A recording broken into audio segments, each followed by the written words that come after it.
Hey, everybody. Welcome to another Jedi Academy. And for those of you looking to hear the voice of the Bulldog Ranger himself, well, you're in for a treat today because instead you get me, the Trollfinity. And we are still joined by our same guests as usual for this awesome panel and this Q&A session just for you guys. So let's go ahead and start going around the horn here and start off with Mr. Warrior. How are you doing today, Warrior? Hey, I'm doing good, man. How you doing? I am sleepy. I'm more used to trolling chat at this time than actually running the stream, so it's an interesting morning for me. How Well, I got about my you? coffee. Yeah, I know. Yeah. How are you, Loki? I'm good, man. I'm also waking up in the morning, but I'm looking forward to answering some questions today. And your morning is much more morning-y than mine. It is. And all the way from good old England, we have Mr. Mike Hunt. How are you doing today?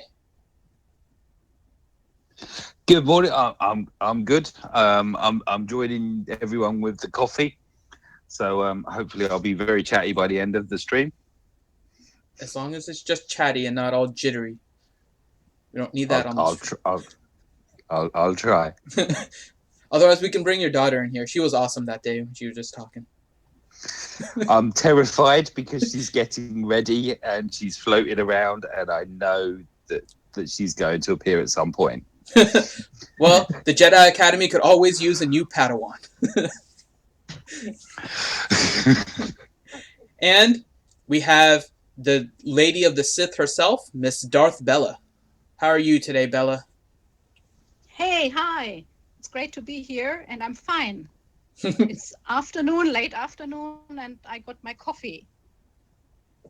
So this is apparently a very coffee-oriented stream here. Yes, it is, definitely. And a gourmet stream also. Oh, you're doing gourmet coffee, so you're going all fancy on us. Well, I heard other people preparing their coffee, and it's definitely a gourmet stream. Yes. And also, we have the original founder of the Jedi Academy himself, Mr. Smithy D. How are you today, Smithy? I'm tired, man. I completed the game last night, and I was tired today. Didn't wake up till like 12, something like that.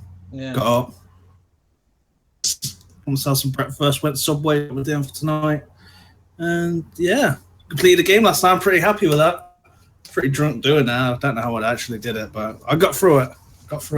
Yeah, I watched that. What platform was that on? I had never seen that game before. It's on the PS4. It was originally on the Super Nintendo years ago. Super Star Wars, and I remember when I was a kid, it was like one of the hardest games. That was kind of like close to Terminator.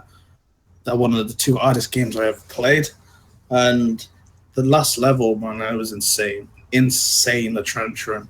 Just everything's coming at you, and you're just like, what to do? Crazy, man. But it's a good game.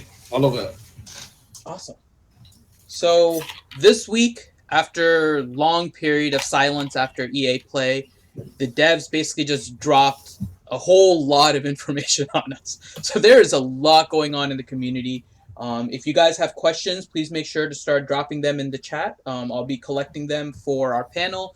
And we'll be answering them. But let's go ahead and start out with, I guess, the two biggest things. So we'll start off with the Ewoks. So I am currently holding my Wicket plushie, and I've been saying Yub Nub a lot lately. So I am excited about the Ewok pass. But what do you guys all think about that? Let's start with Miss Bella, being the Darth Sith person that you are. How are you about the little teddy bears? Yeah, I think you shouldn't underestimate those teddy bears. They look cute, but they can be real mean. I mean, just watch the movies. They try to have a barbecue with Han and all the cool Jedis, and just because they thought Goldenrod was a god, right? I mean, don't underestimate those Ewoks. Mean, evil, little, but cute creatures. Yeah. And unfortunately, with the artistic work that they did, they're really not as cute and cuddly anymore. Some of them are actually really creepy looking. Yeah, most of the characters actually have a kind of, I don't know, they don't look so fun anymore. They are fighting. It's fierce. Their faces changed. Especially when you load the game, you can have a look at all those faces. Yeah. What about you, Loki? How do you feel about the Ewoks? I mean, the current pass right now is I don't know. I guess it leaves more to be desired because, we're not. They announced we're getting 3 more, so I haven't seen them, the other 3 yet. So maybe it's going to make the existing ones a lot better. But I think it's going in the right direction. I like the communication they're giving us, and seems like they're giving us enough time to arm up and giving us opportunities to do it. So we'll just have to see how the whole team does. If again, there's going to be 3 of them, or 3 new ones coming. So it'd be interesting to see what they do. But I agree with Bella. I think the revised artwork looks pretty good. And if are they going to revise more artwork? From now on, because if you roster lineup, then your Ewoks look bigger and meaner than the Royal Guard or General. 1 second Grievous here. or Turbs, you'll want to mute your mic here because you're echoing all of us. There we go. All right, continue, Loki. I think we're good. Yeah, no, I was saying with the revised artwork, they're disproportional now, right? Like they look super mean and super buff and big on the screen. So looking forward to the other stuff that they're going to do with revised artwork and stuff like that. But overall, the faction pass is looking promising. Awesome. And what about you, Warrior? I know Loki just mentioned kind of the 3 new Ewoks that are coming. So we have Wicket, Paplu, and Logray. So what are your hopes and expectations for the new Ewoks that are coming in to maybe round out this faction? My expectations are really high, and I hate that because if I'm let down, I'll be very disappointed. And whenever they do a faction pass, there tends to be some intent behind it, not just why not. I heard Jesse interviewed, and he said, "Why?" They said, "Why did you do an Ewok pass?" And he said, "Why not? It's summertime. Why not?" He was not alluding to anything, and he wasn't trying to spill any beans, but. Traditionally, when they rework a faction, they try to create something positive that they can then utilize that faction for. Doesn't always happen, but it potentially could happen. So every time something happens, First Order, Resistance, these guys, Sith, you kind of have to almost work them for fear of not being ready for something, and that kind of drowns people into frustration because they're like, why can't CG just tell us what will be needed so we can start working on it? It's not like we're not going to spend money. I mean, if anything, it's going to encourage us to spend money. So my expectations are high, and this is why I just did a video. It'll probably come out, tomorrow or the next day, in the next couple of days. And it's on, how are the reworked Ewoks. Now, I don't have the 3 new ones in my team. Obviously, they're not in the game yet, but I have the other 4 completely maxed out. At high levels. I don't have a Zeta on Chief Sherpa, but I play them out and I use the Royal Guard, and I'm like, why did they fall out of arena viability? Because there's so much turn meter manipulation and there's so many calls out of turn and things like that. And I play them in my video, and you'll have to watch to find out. But there's a reason why they're no longer popular. Why a year ago they kind of were popular for a month or 2 and then they fell out. And it's disappointing. They've been reworked, and I played with them and made the video, and I'll just tell you, spoiler alert, my video is a little disappointing in their performance.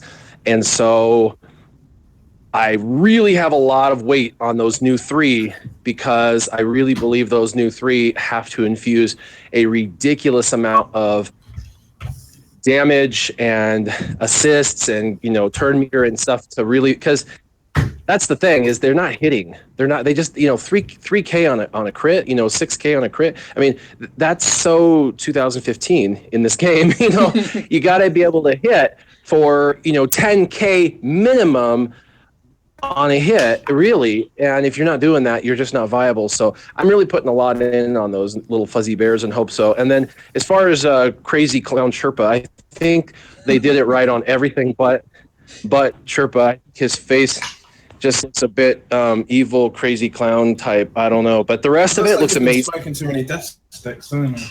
Yeah, it looks like he's been hitting something. But she, other than Chief's like lips, I think the rest of it looks amazing, and I like that their arms are now properly situated. I don't know if you guys knew that, but on the previous ones, their arms almost drug the ground. Like it wasn't even like real Ewoks didn't look like Ewoks. And so when they did the rework, they made the arms like normal length, so their knuckles didn't drag the ground. So I'm pretty excited that they made them a little bit more realistic in design. So that was cool. Yeah, and it looks like, at least from just the kind of a general community point of view, I know they always kind of put a lot of work into their artwork, whether it's the models for the characters or even the backgrounds. But recently there was also the EA content graphic designer. I can't remember his exact title, but he was also on Reddit putting comments on things that people were talking about with the Ewok changes and everything. So it looks like they're trying to get a little bit more involved on that front too. Mike, we have now the fun extra stuff. So, like Warrior was saying, sometimes they may not tell you explicitly that you need to farm these new characters, but they kind of hint at it. And they've put out these double drops for Ewoks. So where are your Ewoks, and are you going to make use of double drops? My Ewoks, my Chirper and Tebow are gear 11. My Elder and my Scout are gear 10. So the kind of I used to love running my Ewoks, like Warrior was saying earlier. I remember when I joined the guild that I now lead, that's who I was running in Rancor. Just as they kind of tapered out, and it was like, oh. And I was very pleased that Chirper got a spot in what became known as Chirp Team, because I've always championed Chirper. I thought that the spotlight seemed to fall on Tebow a lot more than him, just because of the stealth and the TM removal. But you know, I did like Chirper. I really do hope that they, you know, they become viable somewhere. It would be nice. Again, like Warrior, I mean, I've run my Ewoks recently in a Rancor since the update. I've run them in Galactic War, and yeah, they still need something. They definitely need something. For me, double drops will just mean charge shops, to be honest, because they're all 7-star. Yeah, I'm just waiting for the new ones and hoping that they just bring something to the game. So what about for somebody that doesn't have them 7-star? Do you think that it's worth it to do the double drops and chase them, or continue whatever their current farming plans are? I would advocate chase the double drops, because not only will you be getting shards, you'll also be getting credits and bits of. Oh, hang on, where? At the moment, the double drops on the light side, isn't it? Yeah, it was on light side 1A, I think, for me this morning. Yeah, I think during I would utilize the month with that, factor it in, you know, so that I don't know, maybe you're going to drop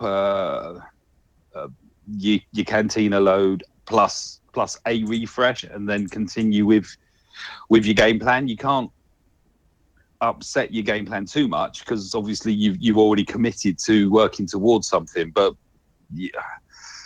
yeah, my advice would be to incorporate it, definitely. All right, and then Smithy, what are your overall thoughts about all of the Ewoks in general? I don't like Ewoks. Well, that keeps it simple now, doesn't it? What can they do to make you like them? No. Congrats, like, to CG. You know, we can't all be the same, and we all can't all like the same. So I'm just going to keep it as great, like, rework and faction pass. One of my least favorite in Return of the Jedi. So I have them currently in the game, but that's probably that they're probably going to be a requirement for something. It's already been speculated that you may need them for C-3PO, Wicket, among on the forums. Because didn't they mention there's only 2 marquee events at the moment? Yeah. They said that it was 2 of them are going to be marquee and haven't really announced what the third one is going to be. Yeah, so the third one could be free, maybe, in an event. I'm not really sure, but as long as you have 5 of the fuzz balls, you should be all right. But they're probably going to be viable in some new game mode or something coming up. Raids, can you really get much more viable than what we've currently got? Raids go in big guilds now. They go so quick, you don't get to try lots of these other teams. Maybe the new game mode that they're going to be one of the best. Maybe the fuzzballs are going to hide in the snow and attack on half. Maybe. Yeah, I mean, yeah, I think it's a good job on them, but it's not just. It's just one of those things that's just not for me this time. Right. Commander Luke, you know, who we're still not necessarily sure is going to have the lightsaber yet, are we? Oh, of course he'll have a lightsaber. Well, he'll have it on his waist. Doesn't mean he'll be holding it. Yeah, he'll get to use it. It'll probably be like Sabine. He'll probably pull it out and do an attack. Start with a blaster. Pretty much, if you played Battlefront, it was half Luke and that on half as well. The saber there. So I think that moves us into the next big topic that they discussed as well, which was the territory battles and the new game mode that's coming out. So you may have heard his echo before, but now he is joining us. So we have Turbs with us. Say hi to the people, Turbs. Hey everybody, thanks for having us. We are loaded up with English accents today. So we have the new game mode coming out here, Turbs, and it's going to be a little bit. It's not going to be guild versus guild, according to the podcast that EA Jesse was on. It's pretty much a guild cooperation type thing. You're working through the map. So, what do you think about the overall gameplay mode that they're trying to introduce and trying to get guilds involved in that, Turbs? I've played a similar format on a previous Star Wars game where they did the events, and it's like sectors are open at certain areas and you all go and attack. I've not heard much details, obviously, than what's been posted, but it looks interesting. It does look interesting. I don't know how it's going to play out for the smaller guilds. Obviously, not the larger rosters, but it all depends on how they're going to implement. How they're going to implement it, isn't it? What they're going to say, but I'm looking forward to it. We've not had content for a long time. So like Loki said, let's just hope it lasts us another 6 months till they bring the next stuff out. And Warrior, it sounds like they're also, with this game mode, introducing Hoth Han and Hoth Leia into the game. So we have now 3 Hans and 2 Leias, and potentially we're getting our second Luke amongst many others. So what do you think about the rewards and how they're kind of introducing these characters now? So, I mean, it makes sense to give Hoth characters as a reward. I think there's a lot of other Hoth potential characters that could have been introduced instead of characters we already have. But I think if you think back to the Hoth battle on Hoth, it kind of left holding the bag, wondering, who would have really been a fan favorite to be added. So I think they just kind of drew a blank and figured we want them to be fan favorites from Hoth, and really those 2 are fan favorites, and so why not have a different version? And so I think that's why they did that. I don't think that these new characters are going to be meta changing or anything like that. I think they're going to be solid characters that you can play with, and I think they'll work fine. They'll probably have a home somewhere in the game. Because anything they've brought out recently, for the most part, has had usability. So I think they'll be good. I just don't think they'll be meta changing. As far as the new game mode, I'm excited about it because in the past, everything they've introduced has been single dimension. What I mean by that is your Rancor is your Rancor. It's never going to change. It's going to always look the same forever. If you do Hat, it's the same every single time you go through it, whether you go through phase 1, 2, 3, or 4. And same even with ships, surprisingly, or Arena. Arena is once you've done one battle, you've done them all. You know what I mean? Like, you can change it up and it's fun because you can change compositions, but at the end of the day, it's still a 5-on-5 battle. It's single dimension. This new battle mode, a game mode that they're doing, these campaigns are multi-dimensional. And what I mean by that is the battle will never be the same ever. You could run the same campaign twice and it would be different each time. Completely different. You'd have to go to different, sections and things like that and get different rewards. And they've already said there's different rewards in different areas, and benefits the guild as a group, as a unit, to work together to gain these benefits. And so you're going to have to strategize with your team in a way we've never done. Where you say, hey, I want to go north on the map, and the other guy's like, no, I want to go south, and he's like, well, I want Han, Leia, or whatever. And you guys are going to have to work this out. And then the second part of it that's multi-dimensional is now it's open for 1 billion different planets. I mean, now they can just roll out different campaigns every couple of months, and it's like getting a new raid every couple of months. And they've got they'll have the platform built. So all they have to do is just now roll out these new unique campaigns. And these campaigns are longer and last over a greater period of time. They're not like a raid where you just bust it out in 20 minutes, which I personally like, because my guild, unfortunately, they're like, hey, it's at 7:30 in the morning. And so I try to get up for the guild raid. And then all of a sudden I forget because of coffee. And next thing you know, they're like in phase 4. And I'm like, oh, shoot, I was going to film phase 3. So I can't even hardly get footage because these guys destroy it so fast with campaigns. From what it sounded like on Jesse's podcast that he just recently did, it sounds like it's going to be open for a long period of time. And you, in your time, get to log in and do your part, the guild, and you can log out. It's not like, hey, at 7:30 a.m. you have to do this. So for anyone who struggles with the raids, which is really the only other dimension other than the arena, it sounds like it's going to create this new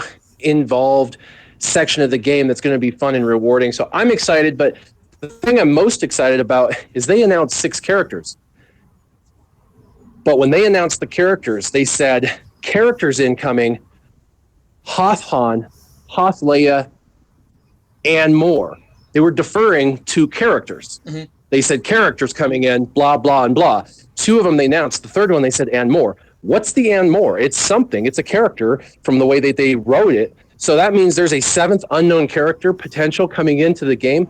That should get people really excited, because when they hold back, that means it's someone pretty big. And I don't believe it's the Luke, because we already have Commander Luke announced. So it's somebody different, which is pretty exciting.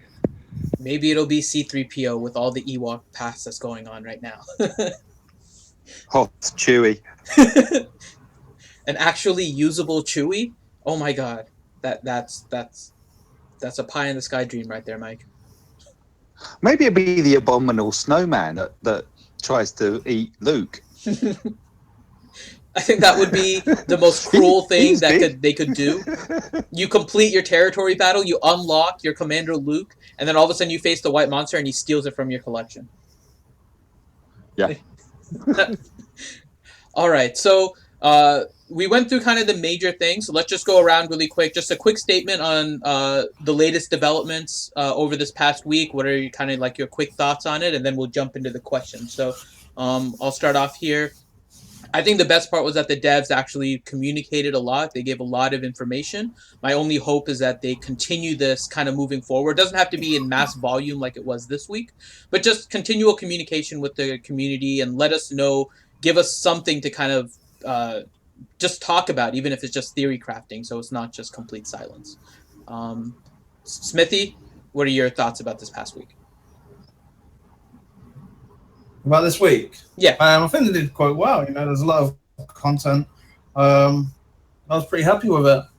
I did make a video, I just never got around to finishing it, but it's probably past it now. The notes, yeah, but I think it was an excellent job. All right. Sorry, Loki? Really keep it up. Yeah, I agree. For me personally, I don't necessarily need like the whole direction on what to do, but kind of like what they're doing, they're alluding us to, hey, got to get your Ewoks up to speed, and then hey, this stuff is coming here, and then and then we got this game mode, and it's going to have its own store and currency and all this crap, right? And so yeah, I mean, they're not directly telling you what to do, but it kind of gives you now a path, and I do like that they're now, after several months, laying down a path, and we can kind of see now where the game's going to go for the next year or so, and hopefully it's again, we're coming up to 2 years now, so hopefully it goes another 2 years. All right, I definitely agree with that part. I was feeling nostalgic the other day over something that happened less than 2 years ago. It kind of made me kind of realize how invested in this game I am. Darth Bella, what are your thoughts about this past week? Yeah, I have to agree about communication. It feels like a dialogue, and before it was a lot of silence, And yeah, All right. What you guys said already. What about you, Mike? Yeah, I'm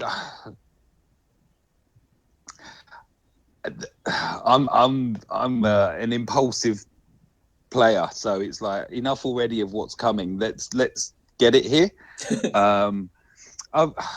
I haven't uploaded a video in like 4 or 5 days. I mean, I'm kind of like, normally I'm metronomic on my uploads. I get complaints because of notification spam and stuff. And I was thinking, well, part of it was that I had recording issues that they're resolved, but the rest of it is just like Warrior said, and like I think all of us have been saying, it's like Rancor. Okay, so it's a Zeta squad. The tank. I mean, we've got 2 people now that have soloed the tank, the heroic tank. We're at that point now. Mm-hmm. Somebody's completed the Rancor with 2 characters. 2 characters. So everyone's getting to the point where, not everyone, but the high end, mm-hmm. long-term players we're really struggling to find something to get our teeth into. So yeah, I mean, this, if anything, this should be out now, just for me, because I'm just in a kind of a stale place with it at the moment, which is awful, because I love the game. Yeah, I think you're right. The communication is definitely a step in the right direction, but obviously it's not a substitute for getting something new actually into the game. But at least it seems like they're moving in the right direction here. What about definitely. you? Mm-hmm. Oh, sorry. I was gonna. There's also been, I don't know if you're aware, but there've been some large groups of guild leaders that have contacted the devs, and they're starting to get like communications, open communications. They're doing some great work there as well. Mm-hmm. Yeah. So a lot of this seems to be more from our side of kind of forcing the devs. The devs really seem quite reluctant until they've almost had the spotlight put on them by thousands of us saying, "Come on." Yeah, I mean, I guess they don't necessarily know what we find really important until something like that happens, where the community kind of works together in order to put that kind of effort forward. But Warrior, what are your overall thoughts about this past week? It's exciting. I think anytime that they announce new information, it's exciting for them to get behind it. I think that, they were working on a really large project, and so there was silence for a reason, because, you want to get your ducks in a row as a company. You don't want to just kind of release crap all willy-nilly. You really need to make sure that you have the right time and the right place and that kind of thing. And so sometimes that lack of communication should be exciting for people, because it means there's something coming. And they did kept saying, there's something's coming. But I mean, at the end of the day, like, why spill the beans and ruin the fun? And that's kind of where it then goes back to a few bad apples in one of the programs decides to share stuff they shouldn't. And it kind of makes the announcement a little more anticlimactic. I mean, it's like, oh, okay, well, I knew that was happening, you know? And it's also one person can say, I knew it. Well, that's okay. You're an idiot. You know, nobody cares. We don't even know who you are. You know why? Because you're trying to hide your identity because you know you're going to be banned from the game for life. So why even say it? Because you're not going to get the credit you think you're going to get. You know what I mean? So it doesn't make any sense, and it does ruin the surprise a little bit for people. But the leaks weren't fully accurate either, and so people need to be wary of that because what was released versus what was said, some truth, some fake, you know. So who knows? But either way, I just wish people would let them communicate in their time. Should they have more communication? Probably. I think that's definitely an opportunity for improvement. And I think that would be specifically, my request would be actually in game. More communication, more in-game messaging. It doesn't have to be spammed, but a lot of people don't do forums. And so I try to force myself into the forums just because it's an active place where there's communication, but it's really, hard. And then there was also some transition at Capital Games. A lot of people have been promoted and things like that and changed around. And so, what was once one person's job is now a new person's job. And so this person's trying to come into their own, CG Top Hat's trying to learn his new gig. And we just recently got a new promotion with Cozy Spoon, and so she's now taking a more active approach. And so I think it feels like we're getting more communication because the person who used to communicate is not communicating anymore. So it feels like we're not getting the communication we need, but that's because a new person's stepping into that role. So hopefully they do a little better in communicating, but I'm excited for the future of the game. Definitely. And how about you, Turbs, being the newcomer here? Well, what did you like about this past week? Lots of information, new content coming. It's all got to be good. It's good to hear new things and good to hear that they have a plan. Like I said, I don't fully believe that if things go quiet, I was worry. But I just mean in general, not necessarily with the game. But no, we're making some good inroads as well. Like Mike said, I know there's some great characters out there who are actually having calls with some of the devs and Cozy Spoon and stuff now, which is always nice to hear, especially that you can get these inroads and actually talk to real people, and shows that they do care as well, which is good. So I know a lot of people were getting a bit down before we started having communication and people get angry and stuff. So no, it's good news. I think we've turned a corner in that respect. Yes. So it sounds good. I hope we stay again, in that direction, though. It's easy to fall back if you're not careful. So so let's go ahead and start getting into our questions and answers here. I've been collecting the questions, so if you guys still have questions, drop them in the chat. I'm collecting them for the panel here. Couple of things before we start really quick. Thank you to Martin Waterman, who donated $20 and wrote, "Here come the first fuzzballs." And yes, the Ewoks are a-coming. And just another point here, there was a comment by Draco the Dragon. So while we do this as kind of a game and we like to give the information about the game, the best part about this is that we have kind of formed a community within this game. So a lot of players are getting close. You may not even know them, but we're brought together by kind of a common interest. But Draco the Dragon wrote, "Hi, I'm new, and can my Nan get a shout out? She's in the hospital and may not make it through the weekend." So I think I can speak for the panel when we say best wishes to your Nan and to yourself, and I hope everything turns out okay. And you have the community here to support you if you ever need us. All right, so let's go ahead and get jumping into these questions now. So I think the first question is probably best for Smithy D here. It's from Z Gamer, who asks, "Who was hyped for Commander Luke?" I am, yeah. I've got his blue lightsaber right next to me now. I used to I always used to play as Luke on Battlefront. No other person, always Luke on the heroes mode, just going around slicing people up. So I'm excited for Luke to come. I would probably prefer Bespin than Luke. I just think it's going to be a bit weird when I'm on Tatooine battling against someone and he's wearing a full snowsuit. I'm always going to look at him and think, man, he must be hot in that suit. He's on Endor and he's in his snowsuit. Some of a hot planet like Mustafar and he's in his snowsuit. The only place it's going to fit in is going to be Hoth. He's going to be Hopefully hot. that it can be changed. Maybe like on Battlefield itself, for different planets, he had different suits. So maybe hopefully that his outfit will change and he'll get rid of his hat or something. Maybe turn into Bespin Luke or something. I don't know. But yeah, it's gonna look quite funny when he's on Tatooine fighting. He's got a snowsuit on. So the next question, let's give this to Miss Bella, since you love the little murder bears.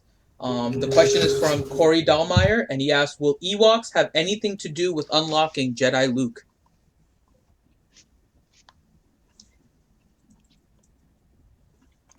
Miss Bella? Am I muted? No. There I'm you here. are. Now Yes?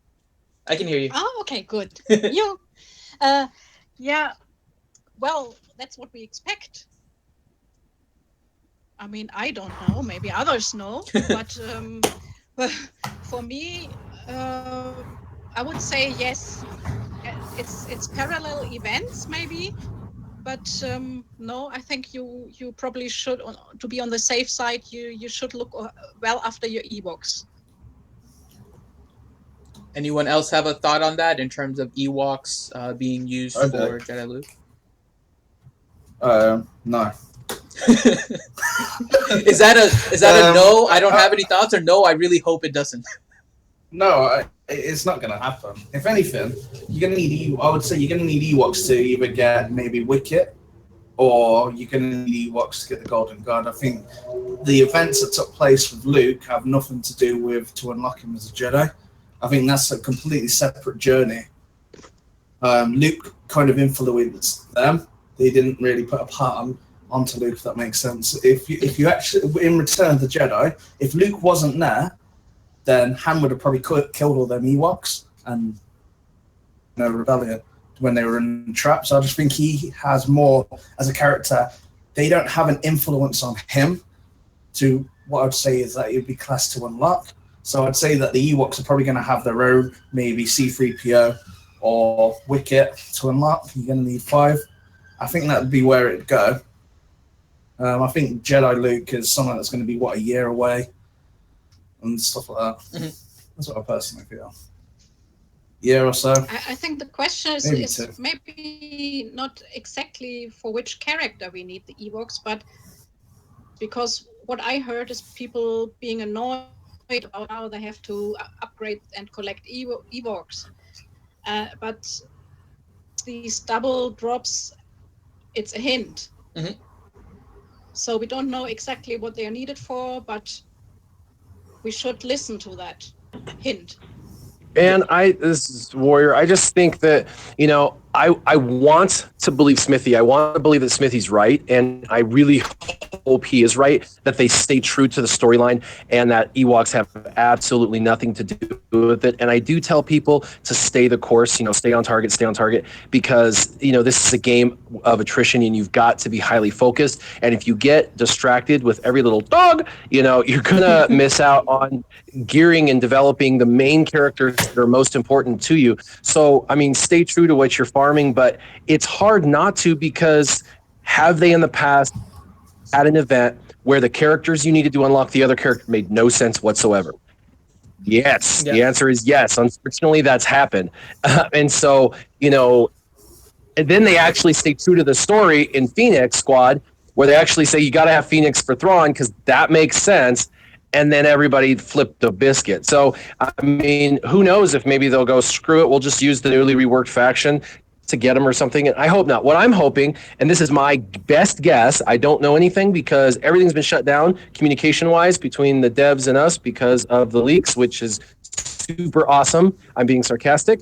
But I hope that it is the Imperial Trooper faction pass rework that happened recently that kind of has gone under the radar, forgotten about this rework with the Imperial Troopers.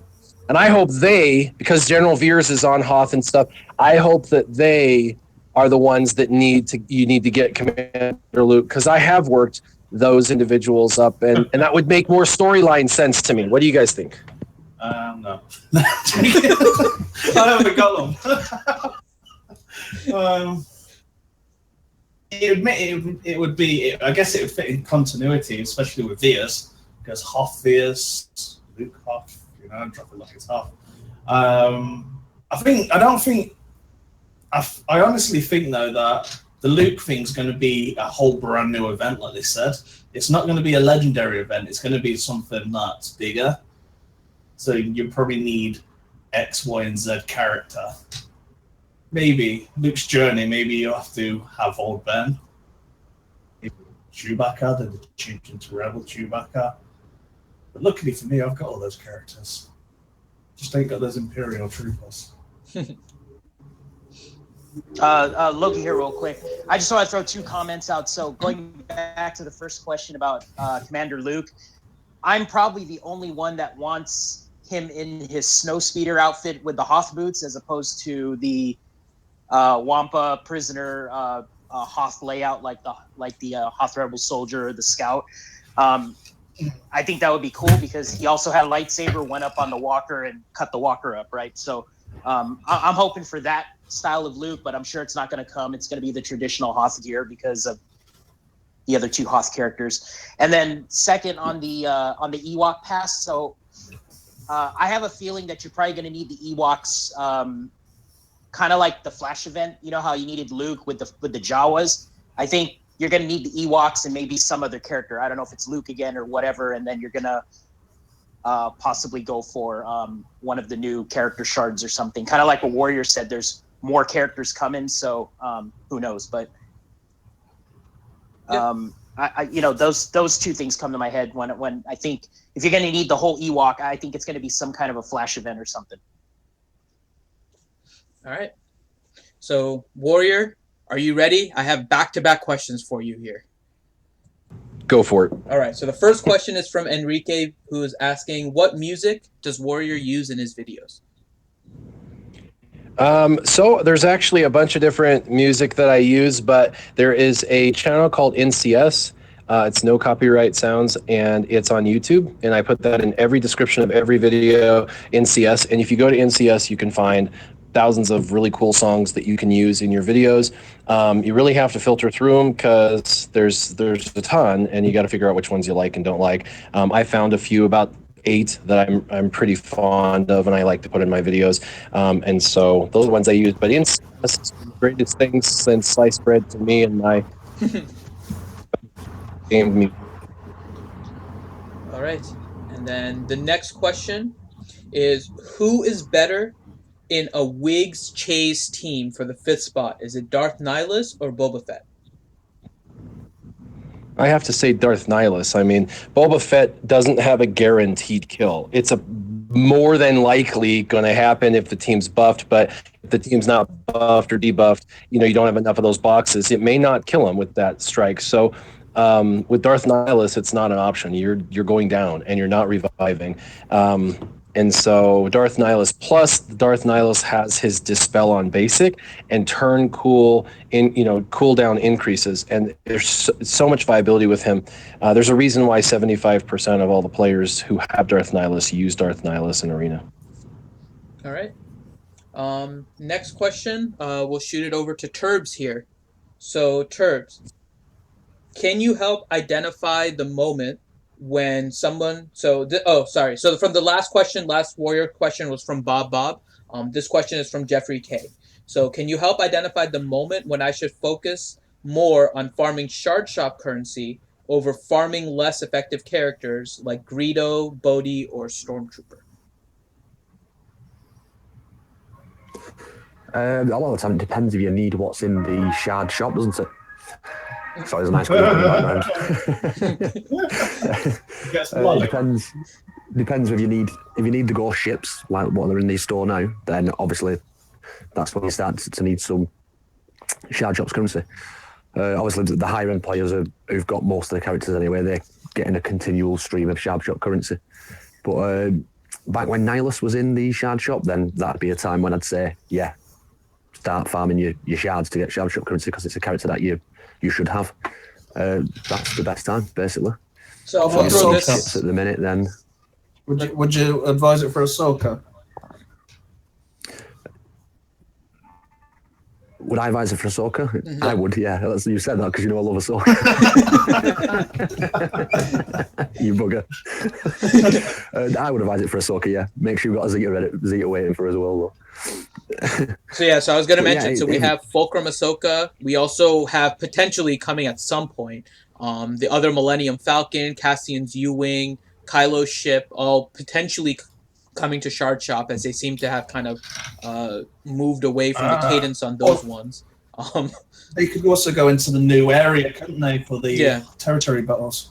So, do you think it's worth it? We could Let's go over suppose that that the Jeffrey K here only has like Greedo, Bodhi, Stormtrooper, and doesn't really have a use for them. Would you say to continue just to farm Shard Shop currency for when something comes in, or should he try to finish those characters off, even though they're less effective? If you plan it right, you can kind of do both, can't you? You can. I know Warrior always says he does certain things certain days and moves along. If you keep churning it up, then you can't really go wrong. Have a float, really. I always like to have at least 6k in there, just so if you need an influx of 30 shards or something, that's in there. But it keeps changing, and they keep putting new characters in there. So I think it's always going to be nice to have some currencies to one side to spend. Listen, Warrior, I have 2 cents on that. If you are utterly and completely free to play and you're hyper focused on only a couple of characters, I would say hell no, don't farm those less relevant characters. It makes no sense whatsoever. This is not for you if you're free to play. This can't be, Pokemon collect them all. It just can't be. It's just one more character. You're going to get the 7 stars that you're going to feel obligated then to start to gear up and stuff because you got them 7 stars. Ignore them, buy the currency, get the Shard Shop currency, and when they drop a Nihilus in there, you can have a 7-star Nihilus as a free-to-play character. You know what I'm saying? So it makes no sense to do any of the characters that don't make sense to you. Don't do anything with them at all. Get the excess currency converted into Shard Shop currency, and even if there's nothing in the Shard Shop right now, doesn't mean that in 2 weeks the most important character of your life is going to drop in there, and you're going to go, damn it, I wish I would have got currency. So, but if you're like me and a lot of others who are not free to play, we invest monthly into the game, whatever that be, $50, $100, $20. If you're a dolphin or a whale and you're spending money monthly into the game, why the hell not? Why not unlock those guys, right? You're at this point, you're investing in this game. You're all in. Like you're saying every month with your repurchase, I'm all in, I'm all in, I'm all in. So who cares about Shard Shop currency as much? Get all those characters, all of them unlocked, get them to 7 stars, get them to gear 6 or 7, because that's easy, for most people to get them to gear 6 or 7, and then sit on them and wait. And then when a rework happens, you're halfway done with that character. So it really depends. The answer is twofold. If you're a free to play, no, you do currency. And if you're pay to play in any way, shape, or form, get them. Why not? Because when Coruscant Underworld Police gets reworked and becomes the most overpowered cop in the galaxy, you're going to wish you had him 7 stars. You mean he's already not overpowered? I don't know what game you're playing. All right. So let's go with Loki next. So Loki, you ready for a couple of back-to-back questions here? Yeah, let's do it. All right. So the first one. So we have kind of the stream running right now, and you have your little square on the screen here. So Fave Man, being astute as he is asking, why is Loki's picture frozen? Wasn't animated to my knowledge, Finn, because you did my logo. Yeah, see? It's my fault. See? That's the way it works.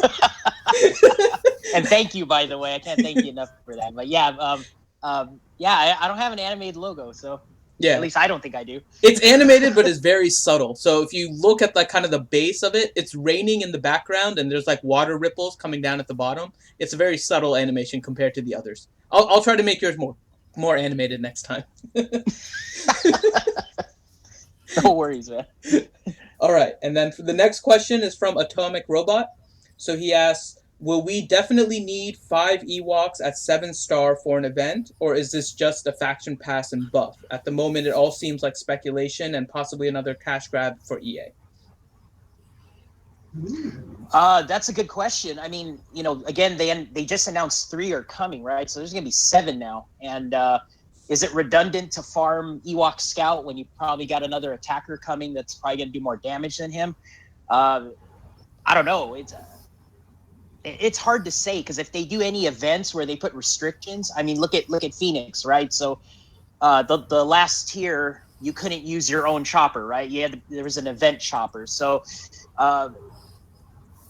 based on those past events, you kind of have to think, are you going to need the initial 4 to play with an event Wicked or Low Gray or Paplo or whatever? So if there's an event like that where they give you one event character, then yeah, you're going to need to utilize the other 4 that we have now. So I hate to say it, but it sounds like you're going to need all of them to climb those tiers or those different events. So that's going to be my 2 cents. All right. Let's go with Mike. Mike, you ready for your question here? You'll just get one. I'm not back-to-backing you here. I am ready. All right. The new game mode, and this is from good old Maurice, so the new game mode looks like it could easily be reskinned with a different map and rewards. Do you think this will be their focus instead of developing a new raid?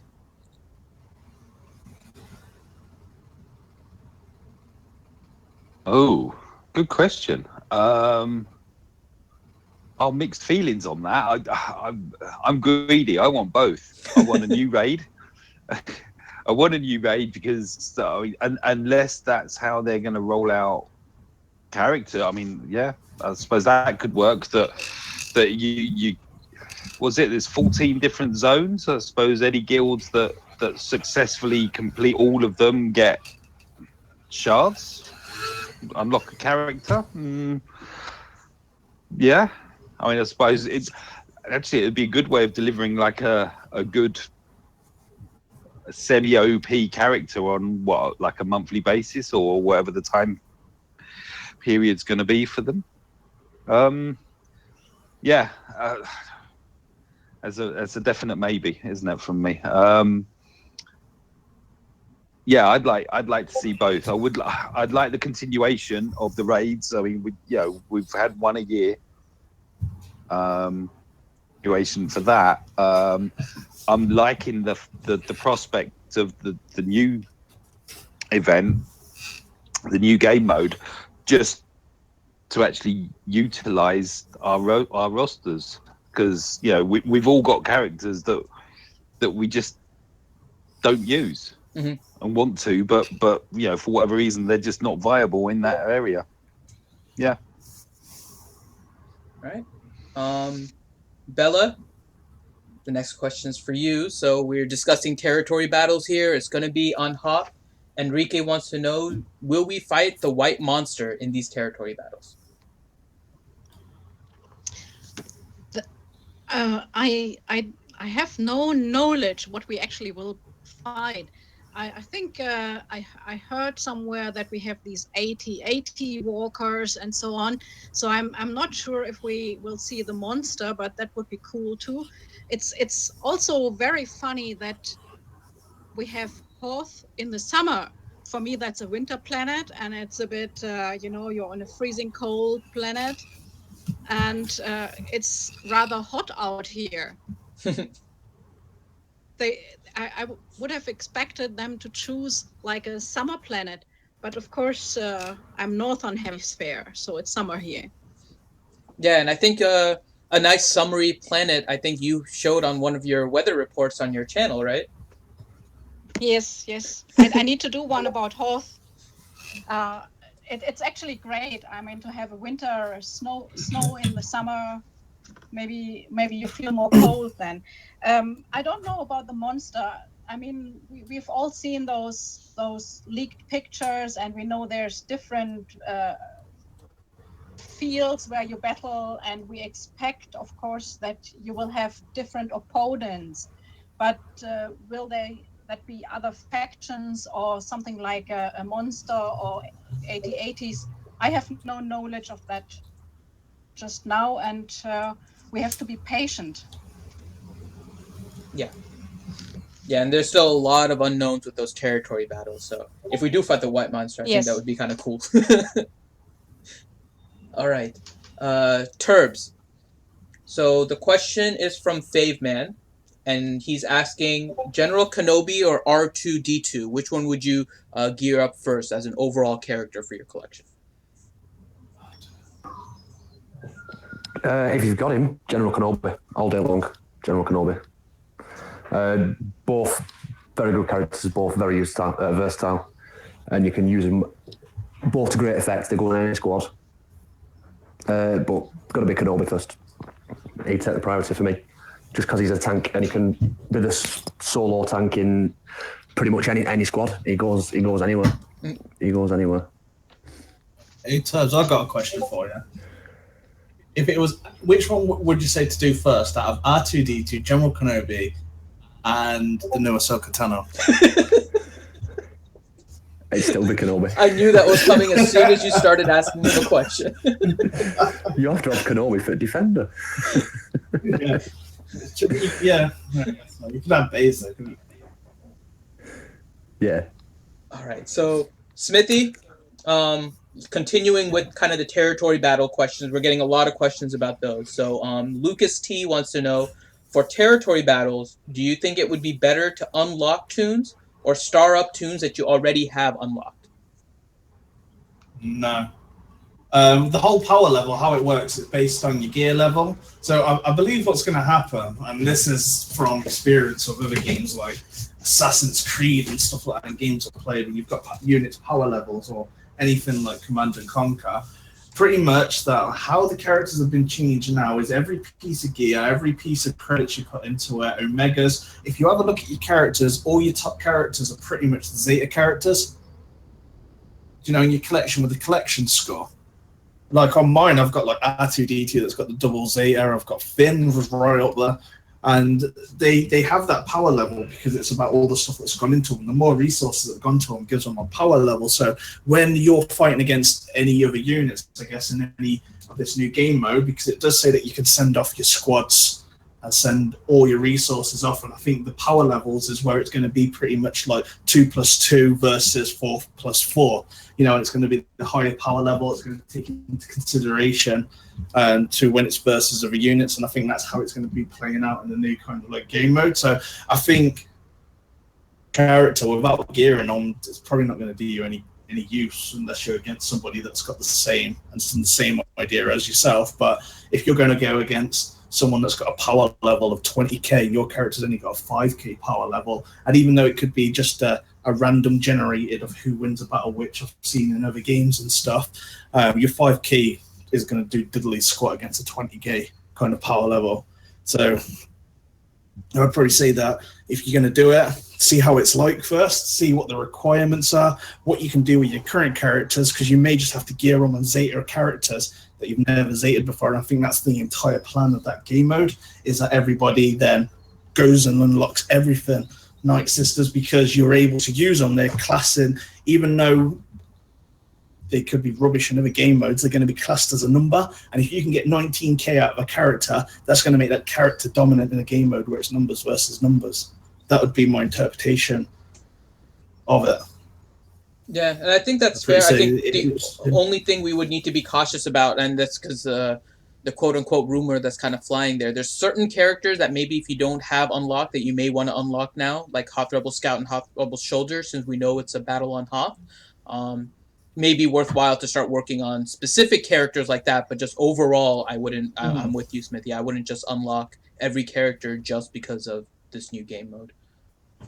So Yeah, I was just going to say 2 cents on that. In the conversation that they just had this week on that podcast, you know, the people that were interviewing them mentioned that and said, what about Hoth Rebel Soldier and Scout? Should we be farming them and that kind of thing? I mean, it makes logical sense that it's a battle on Hoth. And they said, you know, whatever, but it's not a big deal. And, you know, you might get a small perk because of it, but it's not like it's game changing. So, and, you know, it may be beneficial slightly, but not a big deal. And when they said, well, should these people farm it? They said, there's no rush. And I've never, normally they're like, you should get the Phoenix squad, wink, wink, you know, and I've never heard them overtly say, don't worry about it. And so if they're saying don't worry about it, I probably would lead credence into it's probably not as big a deal as people are making it. You know, I bet there's certain areas where you might need that character, or you get a special perk from that character or something.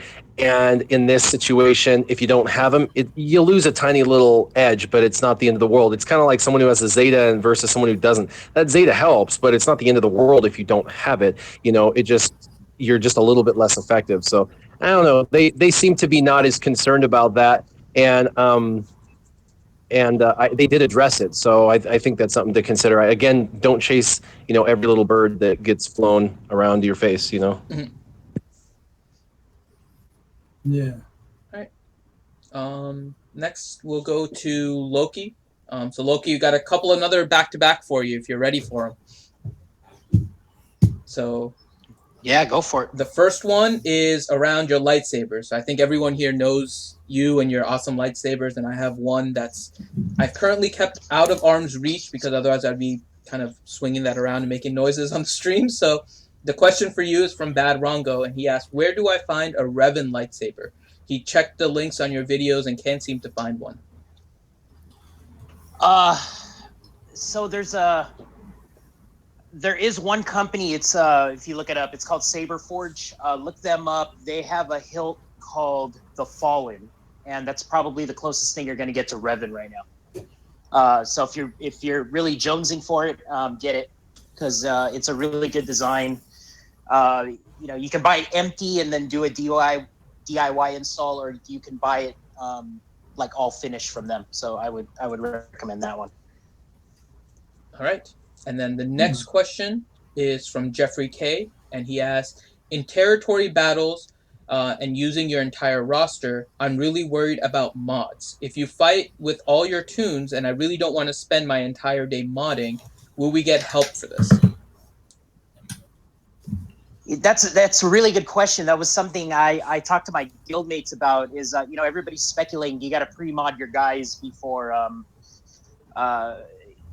There's speculation. Do you load up the territories with your teams and then you leave them there, or do you play kind of like I don't know. I'm not gonna say live, but do you play at the time that we play, kind of like our normal game modes, right? Or do you have to pre-mod your guys and put them in there, drop them in there? It's kind of like ships, right? I mean, we drop the we kind of drop our crappy 5-star mods on our gold mods on our pilots, and we kind of just leave them, right? Like we don't really mess with them. But it's there's speculation. Do you need a bunch of arena mods and you got to preload your teams and do that? So I'm totally in that same boat. I'm kind of just preparing for the worst, but I the jury's out for me. I mean, I don't know what's going on, but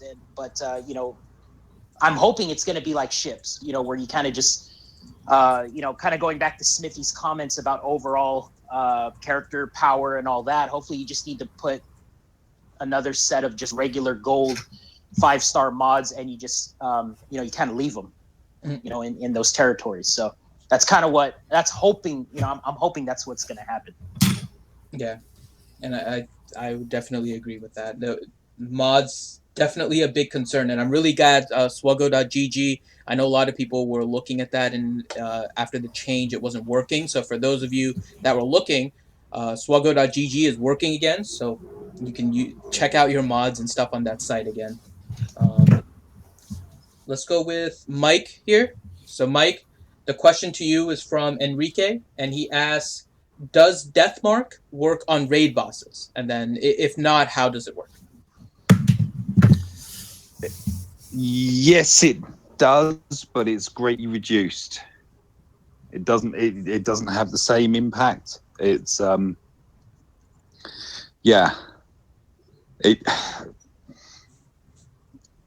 it's basically it's just nowhere near as effective as in Arena or Galactic War. Yeah.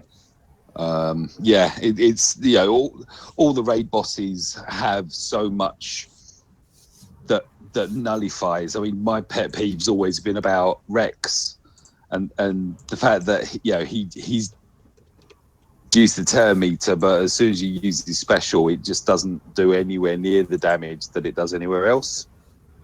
Yeah, and it's the same thing with Deathmark. All right. So yeah. Let us go then to. Let's go with Warrior. So Warrior, you have a couple of back-to-back. We have some astute viewers and chatters here. They've been paying attention to your conversations here and your videos. So we have two questions for you. The first one is about the Ewoks and the art changes. So you had mentioned that their arms were dragging and the knuckles and everything on the ground. So they take you to be Ewok art experts here. So the question is from Fatality V2: do the Ewoks blink? Do the Ewoks blink? Mm-hmm. Like with their eyeballs? Yeah. Well, I assume their eyeballs. I don't know where else it would blink from. In game or in real life? Like they blink in real life, but I mean, if you watch them, but I don't freaking know, dude. I'm not an Ewok expert. I just noticed that arms were way too damn long, and now their arms are not too damn long. So that's the only. I'm not an Ewok expert. Their arms are really, really long, and now they're not.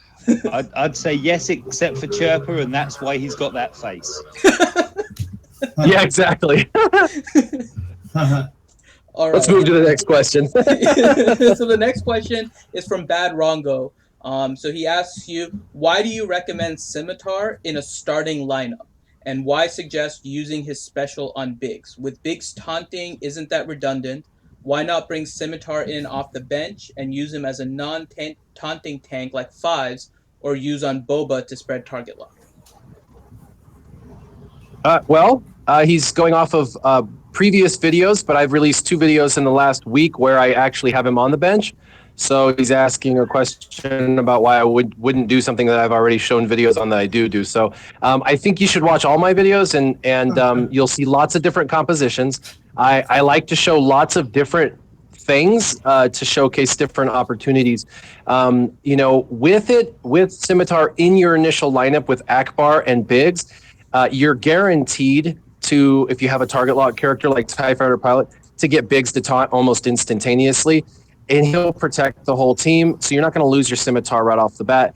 And Scimitar is then going to be able to put Retribution on Biggs. And with Admiral Akbar and Scimitar, or Biggs going out of turn a lot, he's going to get all that protection regen. It's almost impossible to kill Biggs at that point. I've gone where I've not lost a single ship, where I've done battles and I've not even lost one ship, and I win in 2 minutes.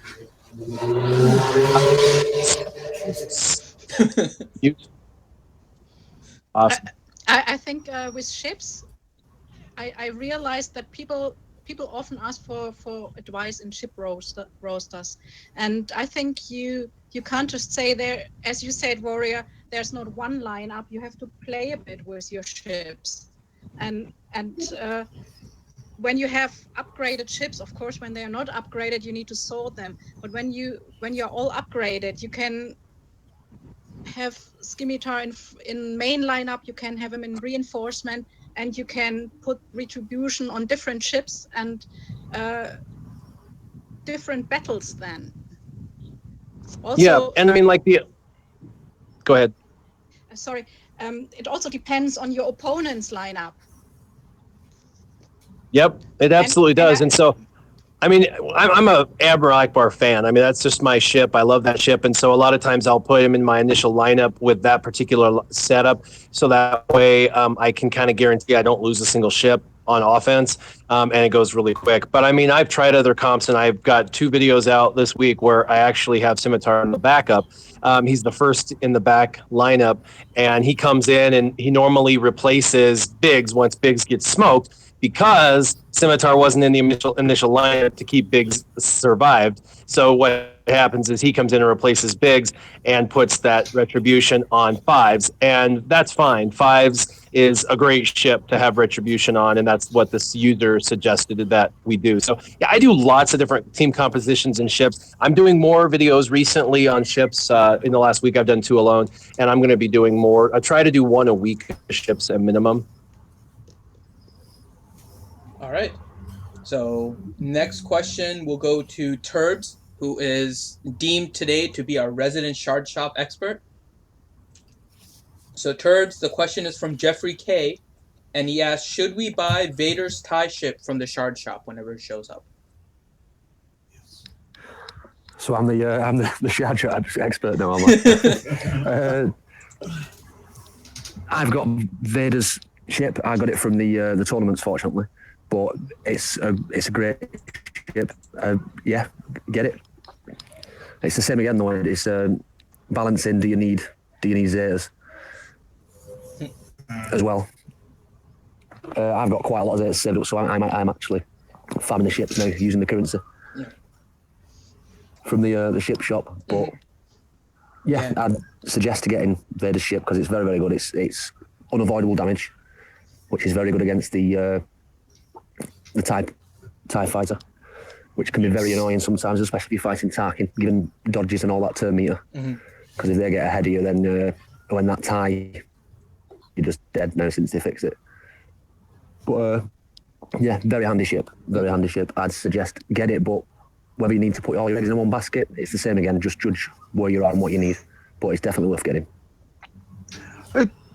Just on that TIE fighter pilot, do you notice, for me, he dodges all the time when he's under endurance, but when he's under executrix, he's much easier to hit. I mean, it's just RNG, I have isn't found it? that, yes. There is a trend, though. I've noticed that as well. Oh, no, just But dodge all the it's time. RNG, to be honest. I think you'll notice something one week and then it'll change the next one. I tend to count them when I record them. Whenever I record a ship match, I actually count the number of dodges that their TFP does. I think I've got to 7 before now. Yeah, but It's like- the thing is, what has he got? A 40% chance to evade? Something like that. Yeah. So you've got a 40% chance every attack. That's nearly 50%. I think it's 40%. I can't remember the exact number. But either way, either if it's 30%, 40%, still a high number to do something out of 100. You know? So that's probably why it happens. It just rolls the dice, doesn't it? Every time you hit it, it's kind of like rock, paper, scissors, isn't it? Yeah. I mean, I'm like Turbs. I've got a 7-star TIE Advanced, and I save it just for the TFP. Yeah, same. And also what's great is if you can call Consular in, and then select the TIE Advanced again. Yeah. Yeah. Just keep, and eventually you'll get rid. Hopefully before the wave comes. Oh, yeah, definitely. All right. So, Mike, the next question we'll throw at you here. It's from Billy Gunn. So we know about kind of the Luke journey in order to get Commander Luke, and we previously needed to get Jawas. So the question from Billy Gunn is, any guesses on who else we might need for Commander Luke?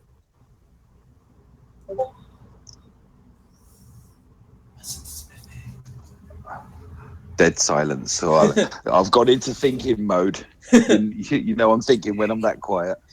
So Who? So I'll throw out some names here, and then you can tell me if you think they'll be needed. And I can tell you, when they talked about the journey, my first thing to do was to try and think about every character that Luke encountered on his way to become a Jedi. So basically, I started out with Chewie. Do you think Chewie would be possibly one that's needed? R2? R2, the Raid Han, as well as possibly Stormtrooper Han, Princess Leia, Old Ben, Yoda, definitely Farm Boy Luke. Yeah, we'll need Tuscans because they kind of hone his skills. Mhm. Oh wow, yeah. Actually, that would be a sneaky one, wouldn't it? Because they've been in the game forever, and we've always wondered what on earth. What? I just think it'll why be they were there. iconic. It'll just be iconic heroes, if anything. So it takes place. We've already did the farm, so we've already did the Tuscans. So you're not going to have any Tuscans because we've already done that journey in those events. Do you know when we did the? Yeah, the when we fought Jawas against needed Kill? like a month ago or so. Yeah, so we already did that part. So I'd probably say that if anything, maybe Old Ben. Old Ben definitely R2, I'd say, would be the two. Leia, not really. I wouldn't really say Han either, because you've still got no Chewbacca. I just think it'd be more personal to Luke, to his journey. You know, even though they were together and did stuff together, but it wasn't really Luke's journey. You're still in the X-wing with R2 at the end, wasn't he? And he had Vader and old Ben. That was pretty much the four main things I would say. So, in regards to old Ben, what would you advocate? Would you say don't gear him too high, make him super squishy so he'll give everyone abilities, or gear him? I don't know. It's just speculation, isn't it? It may not even be needed.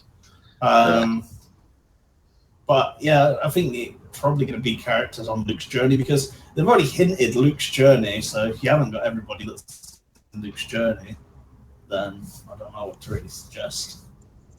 And I'll throw this out to the panel here if you guys have thoughts on it too. I mean, they did also seem to imply that the Luke's journey was something maybe even supposed to be at a higher level than the legendary event. So maybe having Yoda needed or R2-D2 actually makes sense in this. What else do you guys think? I would say Yoda's a no, because it's the Grandmaster Yoda, and Yoda wasn't in A New Hope, and he didn't come into it until after he left Hoth in Empire. So I doubt Grandmaster Yoda would have any part in Luke's journey as of yet. Mm-hmm. But they're different timeline characters, aren't they? It's kind of like putting a young Obi-Wan Kenobi instead of old Ben. And so I would say it's a difficult one. It depends what they do, but yeah, I would say that you may need actual characters, like specific characters for this one, and I think that where it would be different from a Legend event, where Legend is a faction of X amount of who choose who you want as long as they're Empire, for example. And I think this one would be you need named characters. Right. That's what I would probably imagine. All right. Warrior, we have a question for you here.